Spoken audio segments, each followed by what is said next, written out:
welcome to the Understanding Projects podcast. My discussion today is with Henry Hamud.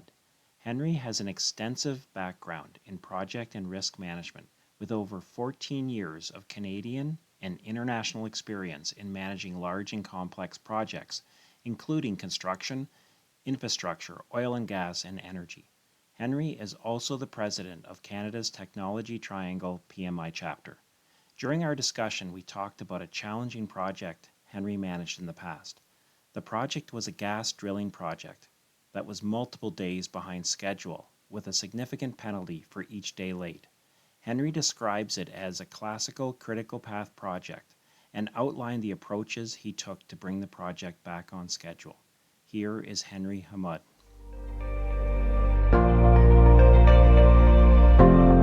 You've been involved in some challenging projects over your career, and can you describe one that has really challenged you and you found, took a lot on your part to solve? Sure. Through my career, there's multiple ones that I remember, but the one I would like to talk about with you, Dave, is back in the 2008, 2010, 2 years project management of my career.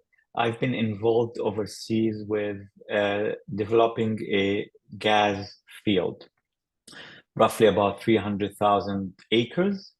And we have one of the contractors, a drilling subcontractor, and the drilling, it's a big 50 plus people with equipment. They move from well to another well to another well. And it is the perfect example of critical path, because if your next location is not ready, this drilling subcontractor will start invoicing you every 12 a.m. 25,000 US dollars because they are outstanding waiting for you. So I get a call from my manager, says the location for the next well need to be ready by that date. Between multiple subcontractors, I figure out we are 3 days behind. 3 days behind, that's $75,000. Just the financial impact plus the reputation of the company, you are not up to your schedule. So I moved from the city, which is 200 kilometers away from the location, to live with the crew in the location. There is no way to lose the time traveling. And I start putting on a piece of paper what I can do from a traditional schedule techniques, fast forward, throwing resources in some tasks, and how I can rearrange my task to make sure I can meet that. And the challenge is not only as a project manager, you can come up with those, are there realistic objectives to tell the crew we need to work more hours. To add to that, we're talking about weather between mid 40s Celsius to 52 Celsius at noon. So sometimes I had to stop everybody for 2 hours, which is 12 p.m. to 2 p.m. to avoid any climate hazards and give them enough of break to be able to function. That was challenging, and the end result was very satisfying. We actually finished like 12 hours ahead of the schedule, and we inform our drilling subcontractor the location is ready 6 hours ahead of the point. If you want to come earlier, we are ready for you. Great. So what strikes me here is that we can talk about, you mentioned critical path. We can talk about critical path theoretically, in a classroom, and it's a concept and so on. But when you talk about a $25,000 penalty for each day late, that really makes the critical path more real. So that's one point.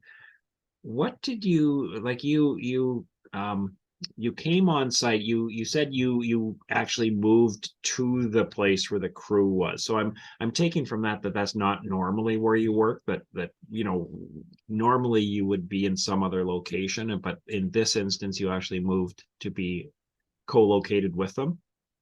Yes.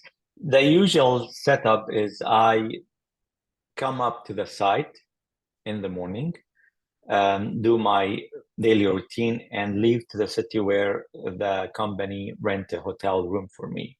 Right. But giving that pressure and criticality of the situation, we have a campsite for the crew on the location.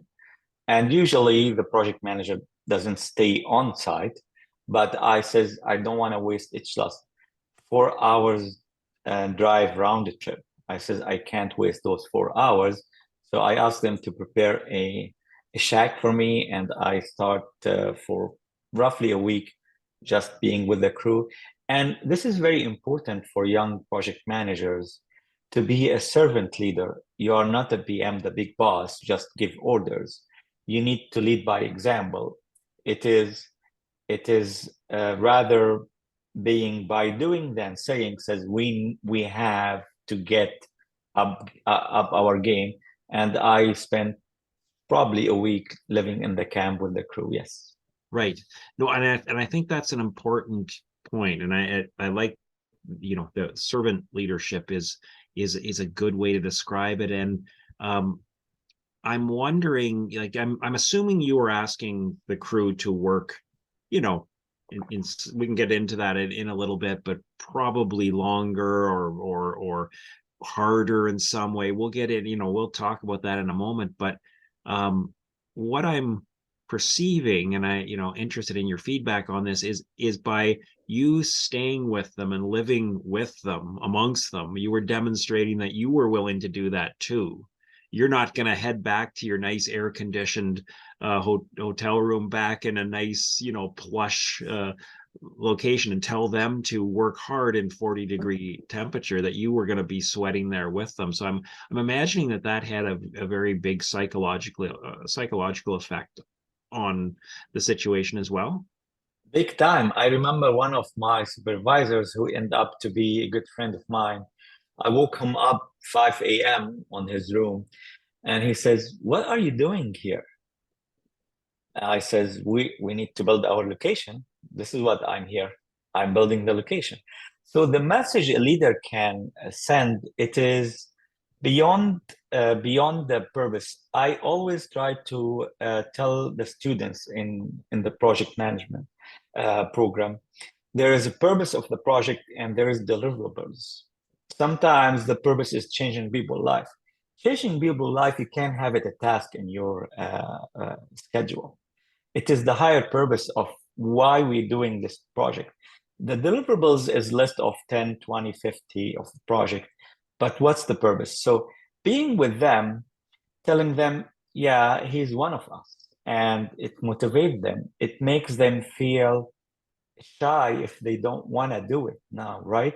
It's not about ticketing time. Yeah, he can punish me for less hours. It's about, you know what? If people believe in their leader, even in a project condition or a project case, the outcome is way beyond just being giving orders and being behind the scene, sending updating schedule and give them extra for their time or all of that. I think this, exactly as you put it out, the psychological interrelationship between you as a project manager and your project team is a key for your success in any project. Right. No, and I can't agree with you more. I recall a project manager and leader that I worked with years ago. This was as an IT project, and sometimes in IT projects there might be some sort of an implementation that might be overnight, or oftentimes it's in off hours. So the project team has to be working, and at this point in time, it was all on site. It wasn't remote work, so it was on site. And I remember she would make a point that she was there too as the project manager, and really didn't have much of a role at that point. It was purely technical. The only reason she was there was for support. And she would, maybe run out to the grocery store and grab some, some potato chips or treats, or go order the pizza to make sure that it was there on time. But the real point, and again, to the servant leadership, and this is, she wasn't there as their concierge. She was there to support them and to be visible. And that is a key aspect of leadership. I've often read and heard that Elon Musk, will be on the factory, Sleeping in the factory. exactly, sleeping at the factory. Well, it's not that he doesn't have somewhere to go sleep. He's doing that to show his team that he is behind them, and he is amongst them. He's one of the, he cares that much that he's there. So that Exactly. is showing that care. Um, so what, how do you say you went from 3 days behind to a day ahead or a half day ahead? What, Half a day ahead, yeah. half a day ahead? What were some of the tactics that, or the things that you did to gain those, 3.5 days, which was key at 25 grand a day? That's a big deal. Right, right. Well, it's two categories. First, the impact with the crew and motivate them. And yes, we work extra hours. So it's not like a magic. There is no crystal ball to make schedule goes from behind to ahead. But preparing a night shift with keep it safe, bring all those lighting and generators and find crew to work a night shift. So this is where I also tell people level of effort something and duration something else. If a task need 80 hours, can you do it in 2 weeks or 3 weeks or 1 week? It depends, right? So those two different things. So first thing, we changed the duration by adding one extra shift, motivating the crew and engage them in a way they believe winning this target, it's their personal win, is not the project manager win, is not the oil company win. The buy-in happening by meeting them in the morning, eating with them in the lunch, and whenever it's too hot, I remember always in my vehicle, I have cold pop and water in the truck. Instead of come to you, how are you doing with your task? Come, guys, let's have 10 minutes break and give them this drinks. So that send the message, as you mentioned it. Listen, I care about you equally that I care about this project. Versus a message this, I don't care about you at all. It's all what I care finding this project successful. That's totally different productivity with your crew. The second thing, I look at all the activities. I'll give you an example. The drilling leg have access road and fence to make it secure for safety and security. So I thought I need to add another access road so I can give the moving drilling location their space while I keep continuing some of the activities while they are moving in the other side. So I can't separate the location in two areas, 1/3 and 2/3. And I fenced the 2/3 and I kept my crew in 1/3 finishing the crew and the piping and all of that. So adding 6 hours of the excavation to put another access road, it was very, very good solution. So I kept safe access road for the drilling crew to come while we're using the other access road.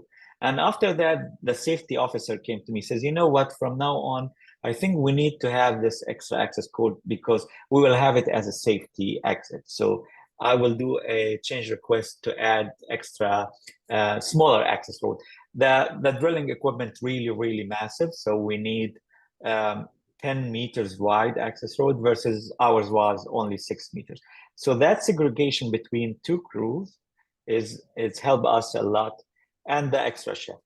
So those are the main three reasons how to I rearrange the schedule to make lots of things happening in parallel, and two separate areas with fence, and working with the human resources as a team, working together as a team, motivate them, they buy in, this is a win, and they gonna reflect to them in their resumes, in their payment. It's a win-win relationship.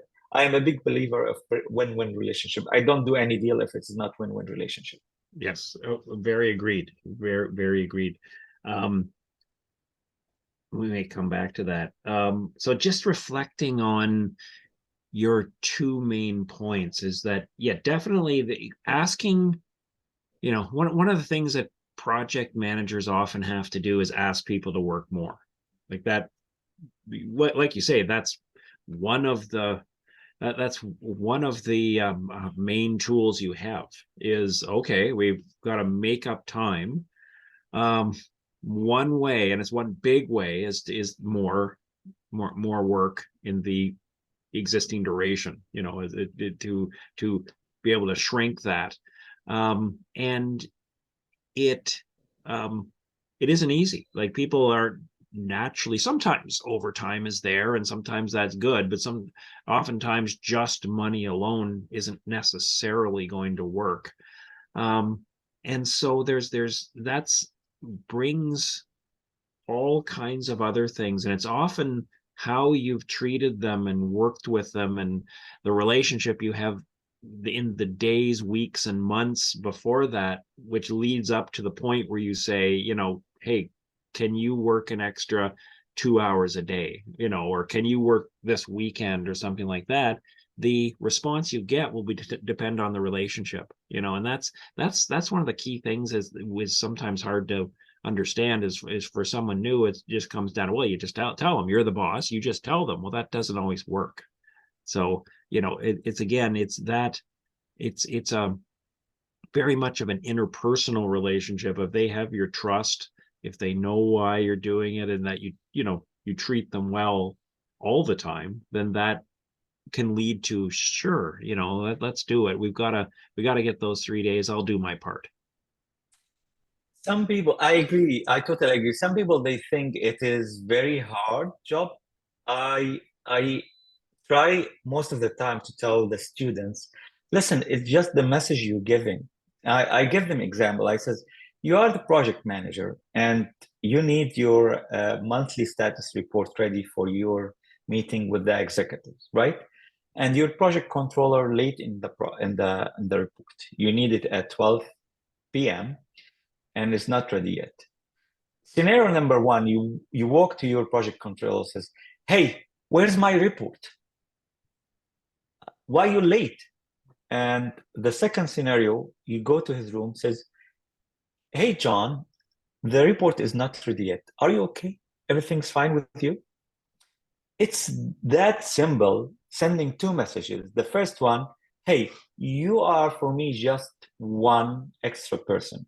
What I care about my report, my project.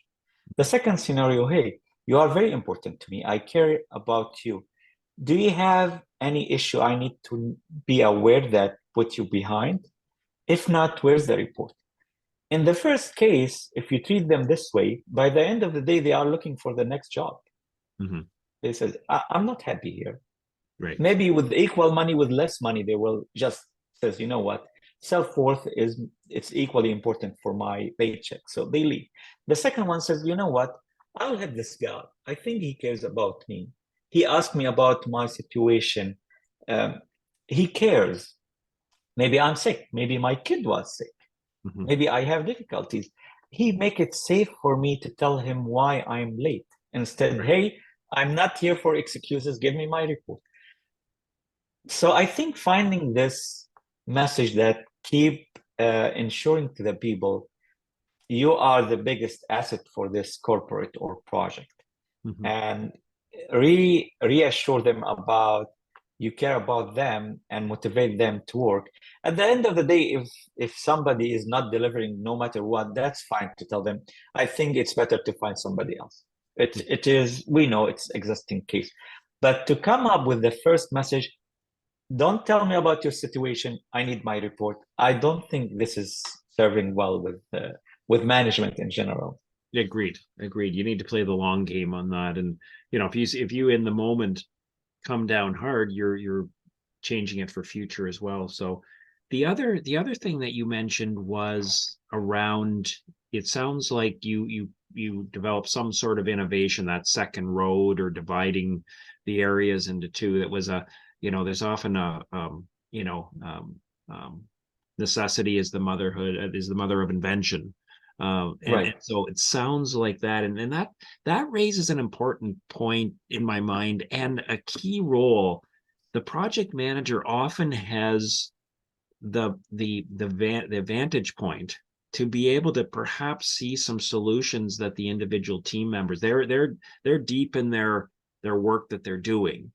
The project manager, while perhaps might not have the same level of technical expertise, sometimes they do, but sometimes they don't. But they, even that, they know enough to be able to say, hey, if we did this and this, I can see a process that I have a view of, that will help the overall situation. And that's part of the we talk about in projects as there's planning, and then there is fixing things in during execution, of looking for solutions to issues. And this seems to be a great example of, you were falling behind, and then you said, hey, I can see something that I hadn't thought of before, let's do that.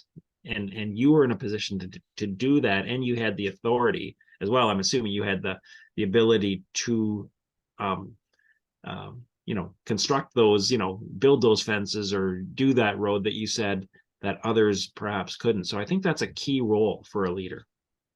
Yeah, yeah, I agree. And to start where you finish, I know it. My pre-approved daily budget for any day is 25,000 US dollars because this is my penalty. So if I spend 20,000, the management will be happy, right? Because uh, I should have not exceed 25,000 because I'm shooting myself in the Right. foot if I spend. So, but the idea of safety in those types of project where you involve multiple crews, multiple corporates, and safety and security is a big thing, right?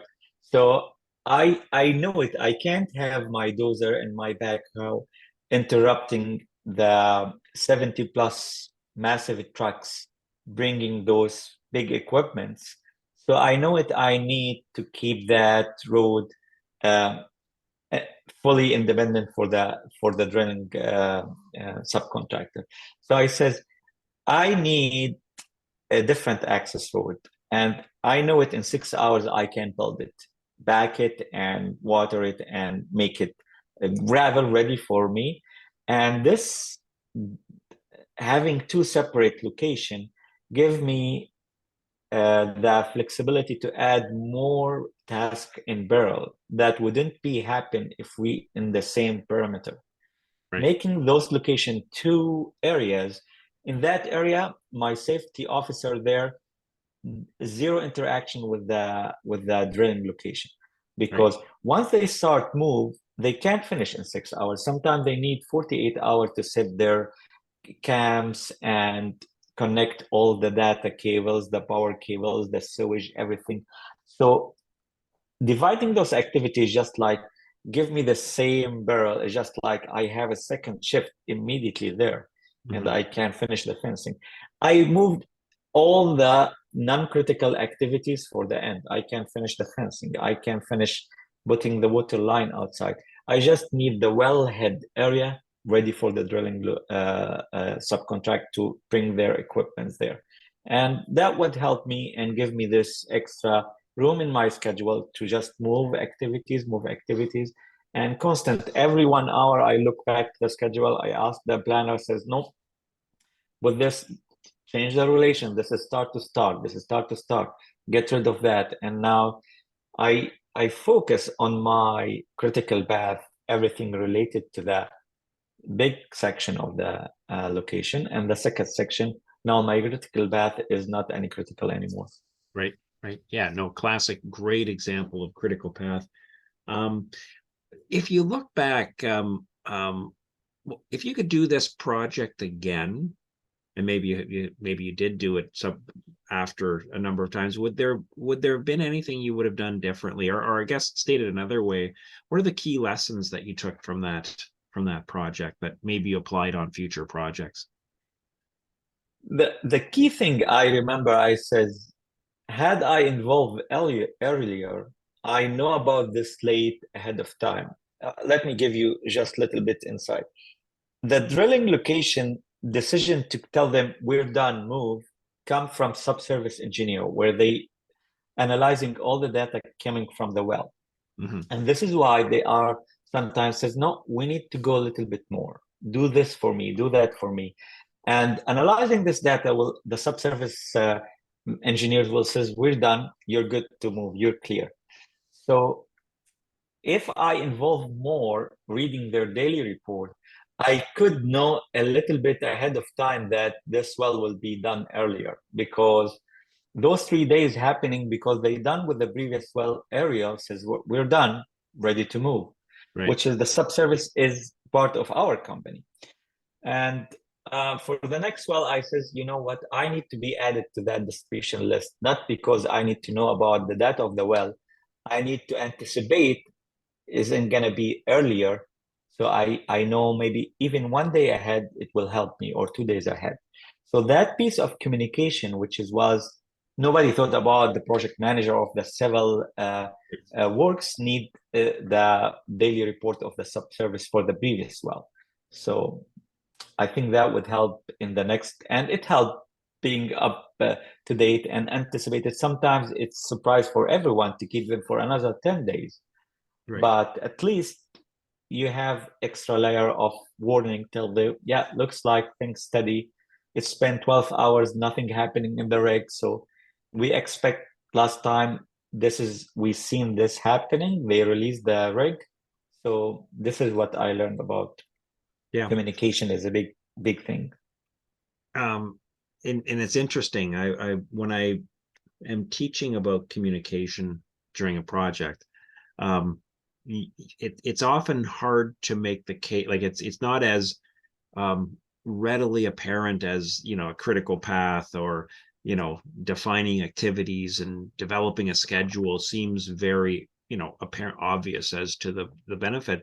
Often communication is sort of a sort of almost looked on by students new to project management as, oh yeah, okay, we're true, but they're not realizing the impact. And in fact, one of the things I've said is whenever we look at projects, whenever I've looked at projects and we look at in a lessons learned situation, it often comes back to communication, where the lesson learned is, well, we should have communicated in this way or that way. We should adjust the way we communicate. Communication is usually at the root of many things, of either problems or successes. And so it's interesting that the thing that came to mind was that, yeah, we should add me to that communication, because maybe that could have I could have had an early warning of something that caught me by surprise, perhaps. Right, so right, so it just more times than not comes back to communication, which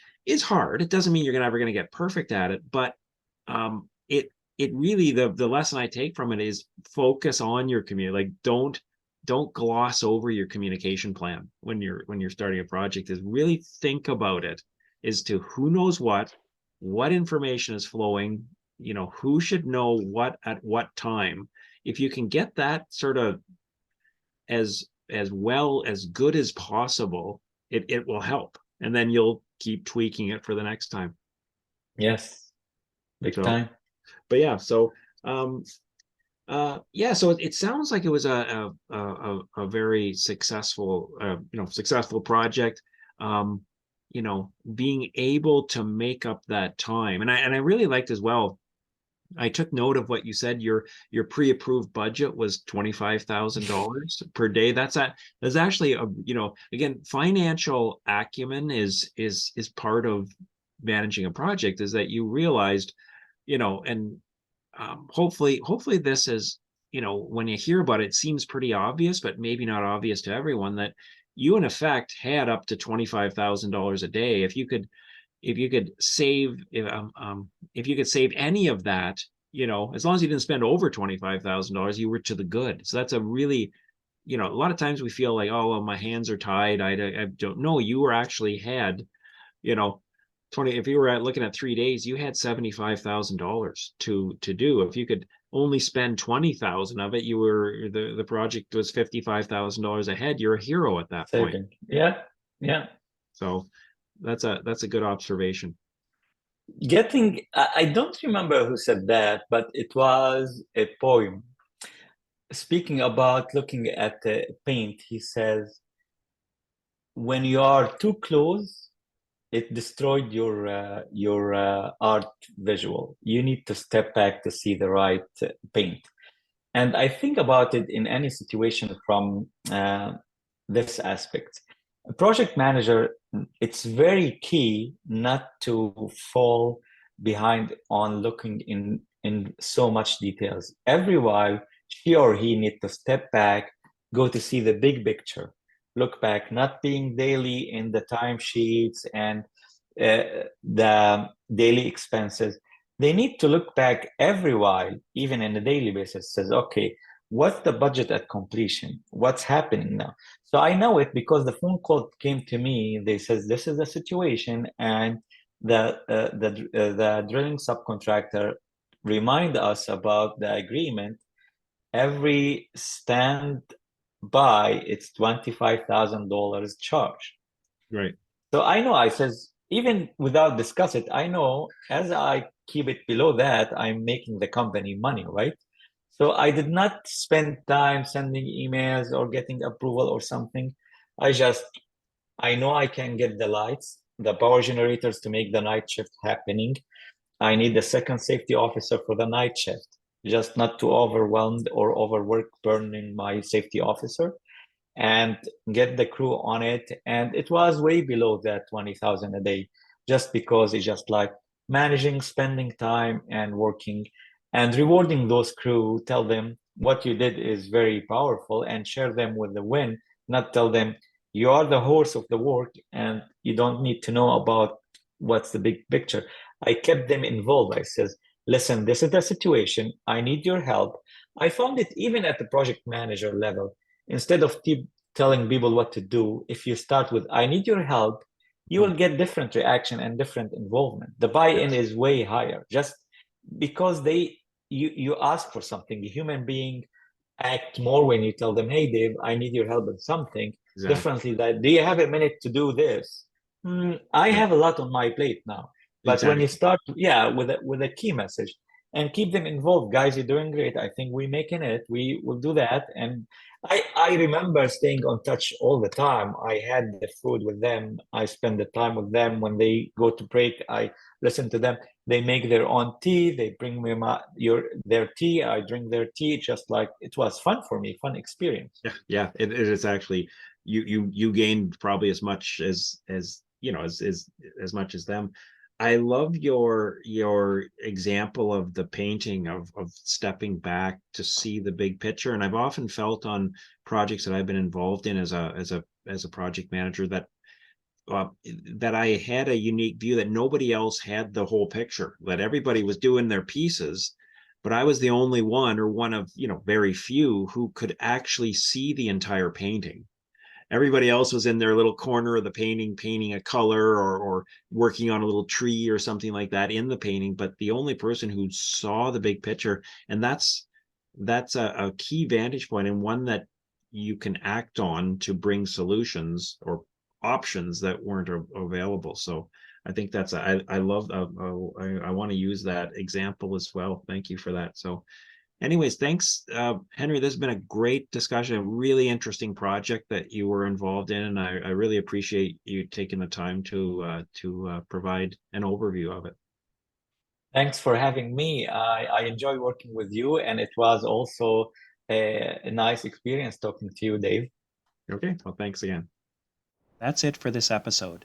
If you would like to learn more about project management, you can find my book, Understanding Project Management, A Practical Guide, on Amazon. Please also consider following Understanding Projects on your favorite podcast player or clicking subscribe on YouTube.